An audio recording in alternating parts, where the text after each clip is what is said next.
အာဆင်နယ်နဲ့ရင်ဆိုင်မှုအိမ်သာကောင်းကောင်းလုပ်လာခဲ့တာကြောင့်အာဆင်နယ်ကိုထုတ်ခပေးနိုင်ခဲ့တဲ့အင်မော်ရီပြည်သူများလုံးမင်္ဂလာပါခင်ဗျာ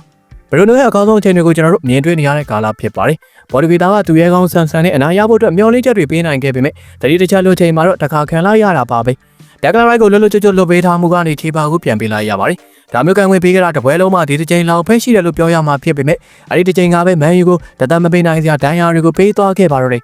ဘလိုပဲဖြစ်ဖြစ်လူသားဝင်လာခဲ့တဲ့ဖျားစိုးတိုက်စင်မှုဝိုင်လန်ရဲ့ဗဒုံစိတ်အုံနောက်နဲ့ဓာလော်တို့ရဲ့ကလွဲလို့ဂျန်နယ်ကစားသမားတွေအားလုံးကအကောင်းဆုံးကစားသွားနိုင်ခဲ့ကြပါတယ်ဘယ်လိုရဲ့ခြေစွမ်းကဘယ်လိုရှိမလဲဆိုတာနဲ့ပတ်သက်ပြီးကျွန်တော်တို့နည်းနည်းလောက်ပြောကြည့်ကြရအောင်ပါအိုနာနာ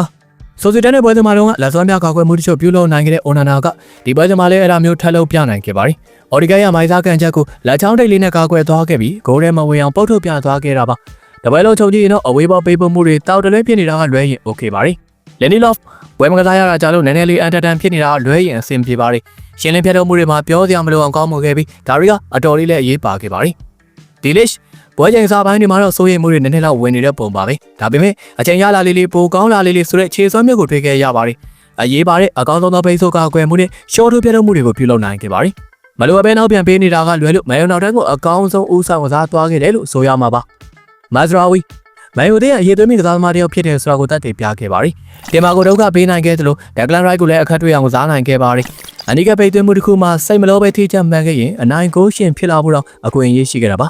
ဂတ်စမဲရိုပွဲချိန်များစုမှာတော့ကွင်းလယ်မှာတက်တာနဲ့ကစားသွားခဲ့ပြီး Rice ကိုမာကင်မကက်ပဲလွတ်ထားခဲ့ပါတယ်ဒါပေမဲ့ဒိုက်စစ်လိုက်ပါပန်ပုံးမှုမှာတော့အတိုင်းအတာတစ်ခုထိကောင်းခဲ့ပါတယ်ဘရူနိုကတ်စမဲရိုကိုကူညီနိုင်ဖို့အတော်လေး Dorothy စင်ကစားသွားခဲ့ပါတယ်ပုံမှန်တဲ့ကွင်းလယ်ကိုပုံမှန်ကြိုးကင်ကစားသွားခဲ့ပြီးပွဲရဲ့ထံမကိုလည်းအကောင်းဆုံးချုပ်ကင်ကစားသွားနိုင်ခဲ့ပါတယ်အမိုင်စာဖရိကသွင်းကိုတကူကြောင့်နောက်ဆုံးလောက်ပွဲမှာသူ့ရဲ့သွင်းကိုက3ဂိုးအထိရှိလာခဲ့ပြီဖြစ်ပါတယ်ဒါလို့နောက်တစ်ပြန်စင်ကစားရမှာမကြာခဏဒိုင်းမင်းအောင်နေခဲ့ပါတယ်မက်စရာဝီရဲ့ပိတ်သွင်းမှုအတွက်ဖန်တီးမှုကောင်းကောင်းတစ်ချိန်လှုပ်ပေးနိုင်ခဲ့တာကလွဲလို့ဒိုက်စစ်ကိုထိထိရောက်ပန်ဖိုးပေးနိုင်ခြင်းမရှိဘဲလွဲချော်တာကများနေခဲ့ပါတယ်ခါနာချိုပွဲတန်းကိုဒီလိုပုံစံမဲ့ကစားပေးပါလားကောင်းလေးရလို့ပဲတောင်းဆိုကြပါတယ်ဒါပေမဲ့ညာတော်မန်ကကနာချိုတော့ပို့ပြီးတော့တင်းလျော်မှုရှိသလိုပါပဲသူရဲ့လုံနိုင်စွမ်းတွေပိုထွက်လာတာတွေ့ရပါတယ်ဒါလာဖီယိုရီကိုကောင်းကောင်းကြီးချွေးပြန်စေခဲ့ပါတယ်ဇက်စီ